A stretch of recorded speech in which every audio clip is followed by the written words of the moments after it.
За сайн уу, сайхан амарцгаасан уу. Тэгэхээр хэдүүлээ энэ удаагийнхаа бичлэгээр 2024 онд нээлттэй хийжсэн Mufasa The Lion King буюу Арадны хаан Муфасагийн тухай өгүүлэх адал явдалт мюзикл киног хурангуул үзцгэх болно. Ингээд бичлэгээ хүлээн авч үзцгэнэ үү. Энэхүү видеог олон улсын спортын чиглэлээр үйл ажиллагаа явуулдаг байгууллага дэмжин ажиллаж байгаа ба хамтран ажиллаж буй байгууллагын талаар халбайсны мэдээллийг комент хэсэгт байршуулсан тул сонирхож байвал комент хэсэг рүү орж үзээрэй. Мөн манай сувгийн D-Recaps кодыг ашиглан зарим урамшуул авах боломжтой бөгөөд. Энэ танилцуулга нь ерөнхий мэдээллийн шинжтэй ба ямар нэгэн өдөөн урайлсан санхүүгийн зөвлөгөө өгөх зорилго агуулаагүй болно.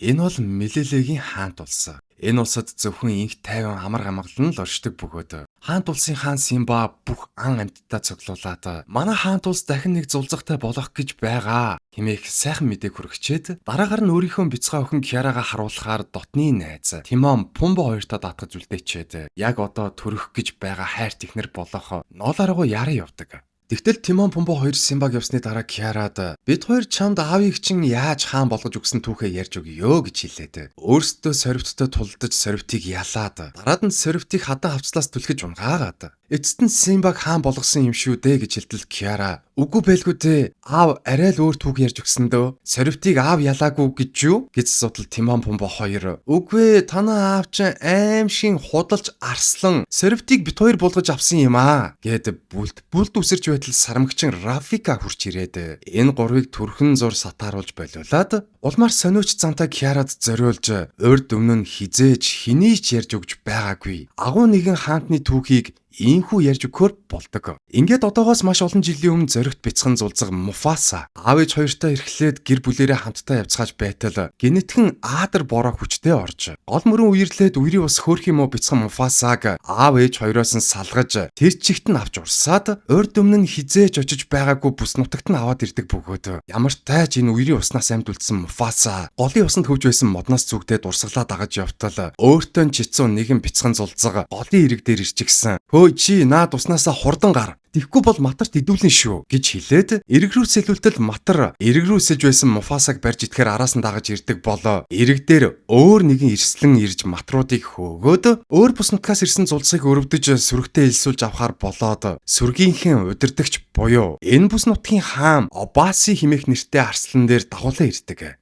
Тэгтэл Обаси би гадны арслан хизээж сүргтээ нэгтгэж чадахгүй. Харин оронд нь ганцхан хазалтаар зүйл дуусгах хэрэгтэй. Яг одоо түүнийг хороочи гэж хэлтэл түүний хүү Така аава болохгүй энэ зулцаг надад таалагдаад байна. Сүргтээ элсүүлээд авчээ л да гэж гойсон чинь Муфаса би үерийн усанд тугдаад аав ээж хоёроосоо салчихсан юм аа. Бас би энэ дэлхийн хамгийн хурдан зулцаг гэж хэлтэл Обаси чи үнэхээр л тийм хурдан юм бол миний хүүтэй яг одоо уралд. Хэрвээ чи миний хүүг төрүүлэх юм бол би чамайг сүргтээ элсүүлж авъя. Харин чи миний хүүд ялагдах юм бол би чамайг ганцхан хазалтаар зүйл дуусгах болно гэж хэлээд Муфасаг Такатай уралдуулахар болдог. Тэгтэл Така эхнээсээ л манай Муфасаг гүйцэж эхэлдэг бөгөөд угийн дээрээ ахтай болохыг хүсдэг байсан Така албаар Муфасад гүйцэгдээд аавыгаа хэлсэн үгэндээ хүрэхийг шаардаж Муфасаг маань сүргтээ элсүүлж аваад дараагаар нь Муфасатай албан ёсоор ах дүүгийн тангарахыг өргөж үгсэн ч сэгсэн ч үрд нэгэндээ үнж байхаа тангаргалцгаадаг. Ингээд энэ үйл явдлаас хойш цаг хугацаа харавсан сум шиг өнгөрч хоёр бяцхан арслан маань 90 цент хүрцхээж манай Муфаса сүргийн эмэгчин арслангуудтай цуг тогтмол ан хийж явсаар үнэрлэх мэдрэмж зөн совин бас тулааны чадвар нь хүртэл үнэхээр сайн хөгжөөд бусад эрэгчин арслангуудаас хамаагүй илүү хүчтэй болчихсон байдаг. Тэгээд нэгэн өдөр Муфаса зөвхөн салхи үнэрлээд хідэн бэрийн цаана яг ямар амьтад байгаа болохыг мэдэрч байгаад гадны хоёр арслан эдний бүс нутаг руу нэвтэрж орж ирсэн болохыг мэдрээд тэрхүү хоёр арслангаа Така болон түүний ээж Эшэ хоёртой цуг гуруулаа нийлж утаж байгаад хүрээд ирснийхэн дараа газар нутгаа хамгаалан тулалттал хар багаасаа найзалсан найз Така нь өөрөөсөө том биетэй хоёр арслан харангуйтаа тулааныхаа талбараа орхиод тэр доороо зүгтаагаад алга болчихдог. Харин Муфаса Эшэ хоёр өөрсдөөсөө том биетэй хоёр арслангаас айлгүй энэ тэнцүү тулалдсаар нэг арсланг нь хороож нөгөө арсланг нь зүгтаалгадаг бөгөөд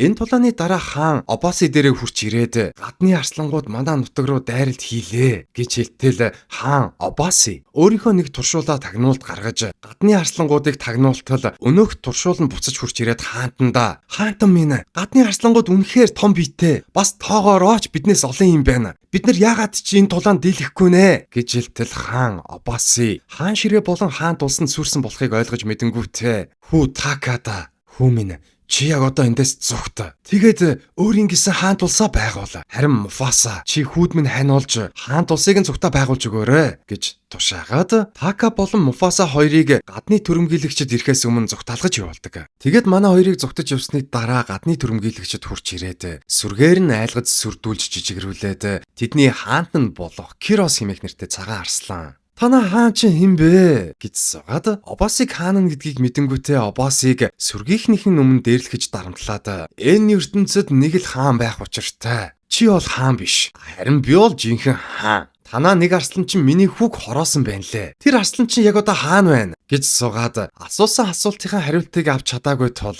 туршуул арслангуудаараа туршуул хийлгэж байгаад манай Муфаса болон Така хоёрыг сүргээ орхиж зүгтаасан болохыг нь мэдэж аваад тэр дороо хаан Обосыг хоронгуудаа зүгтаж явсан манай хоёрыг ч мэ алгаагүй хороохоор араас нь хөөсөр байгаад гүйцээд иртэл манай хоёр аргагүй ирэхэнд өндөр хавцлаас доошоогоо өсөрч матартаа ус руу унаад арай их гэж матартаа уснаас амьд гарцгааж цаашаага зүгтаж явсаар байгаад яг өөрсөчхөө гадны түрэмгийлэгчдэд газар нутаг болон сүргээ алдсан Сараби гэдэг нэртэй охин арслантай тааралддаг. Тэгтэл Сараби манай хоёрт "Би Мелеле гэдэг газар руу явж байгаа" гэж хэлсэн чинь Муфаса "Би өмнө нь Мелеле гэдэг газрыг ээжээсээ сонсож байсан юм байна. Ер нь гуруулаа хамтдаа Мелеле рүү явбал яасан юм бэ?" гэж сутал Сараби "Бид нар гуруулаа биш ээ, харин дөрвөлээ байгаа" гэж хэлээд өөрийн туршуул болох Зазуу хэмээх нэртэй шуугаа танилцуулдаг. Үүний дараа кинонысын солигдож сүрэг сармагчин өөртөөсөө арай өөр нэг сармагчингаа бүгдээрээ нийлж гадуурхаад тэр дороо сүргээсээ хөөх шийдвэрийг гаргадаг бөгөөд өнөөх бусдаасаа арай өөр нэг сармагчин сүргийнхээ бусад сармагчингуудыг гаргасан шийдвэрийг нь хүндэтгэж үзээд өөрийнхөө зүудэндээ байн хардаг байсан Мелеле буюу шин гэрээ олж очихоор шүн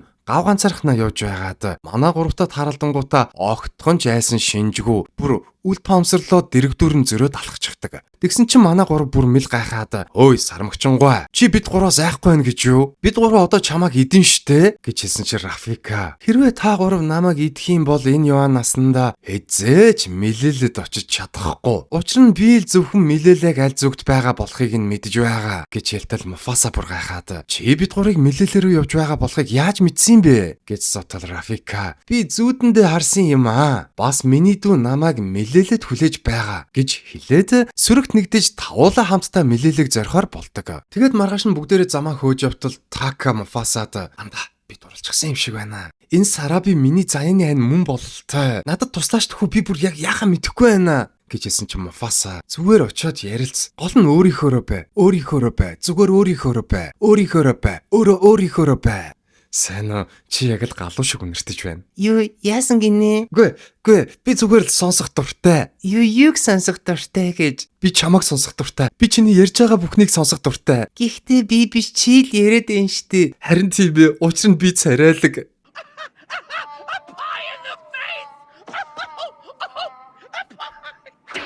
За саяных бол хотлоо. Така ерөөсөө би царайлаг гэж хэлээгүй. Харин нийт ингээд цаашаага замаа өгөө явжсэн чинь нөгөө цагаан арслангуудын нийтийг гүйцэд түрээд иртээ.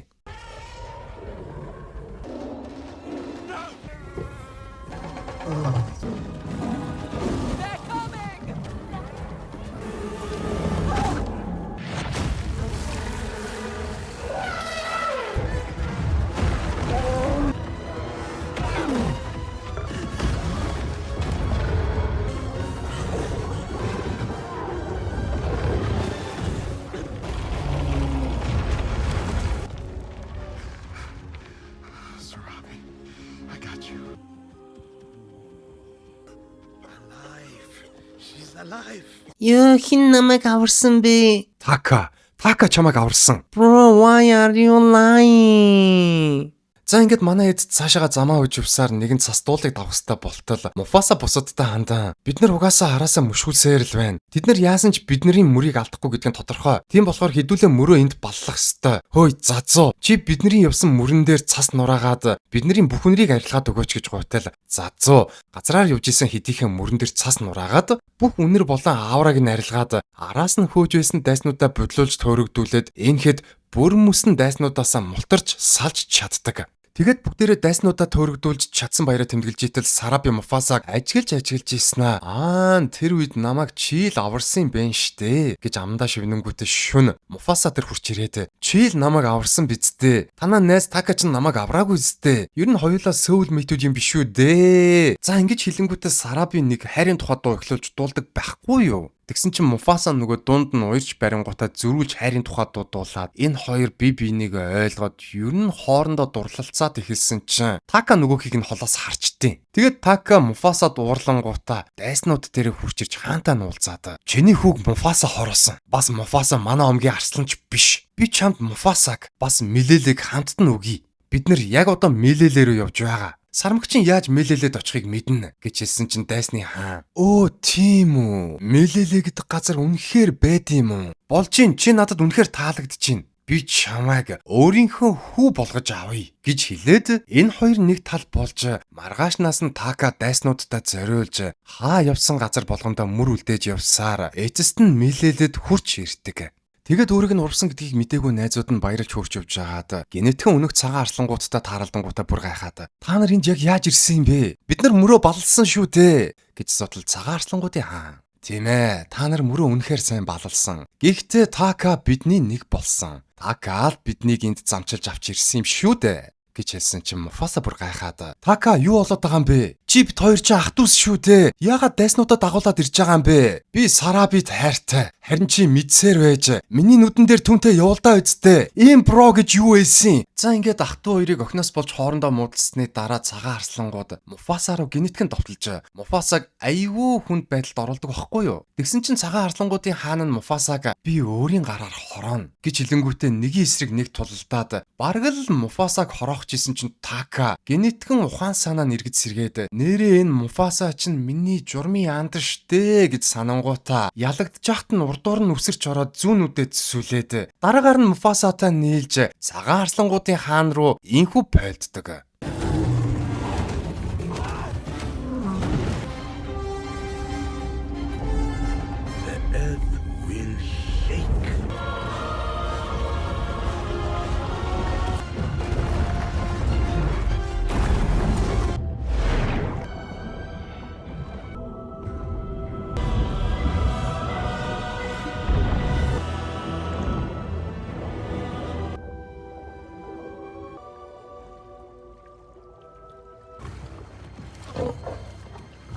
За ингээд цагаан хааныг ялсан Муфаса тэр дороол хамаг ан амьтдын хайр хүндэтгэлийг хүлээж хаан химээ өргөмжлөгддөг болоо. Өөрөөс нь урвсан Така найз нь энэ мөчөөс эхлээд Така биш харин сорвт химээ дуудагдахаар болж газрын диваажин милэлээд хоорондоо зөгцөж хамтдаа амьдарч үлдэхээр болцгоодог. За энэ хүрээд агуу хаан Муфасагийн түүх дуусч киноны сэнж цаашаа солигдож өнөөх хөөрхөн зулзаг Киара аав ээж болон дөнгөж саяхан мэндэлсэн бяцхан дүү гурваа өгтөж аваад бяцхан дүүдэд зориулж агуу хаан Муфасагийн түүхийг дахин эхнээс нь ярьж өгснөөр энэхүү кино маань өндөрлөдгөө.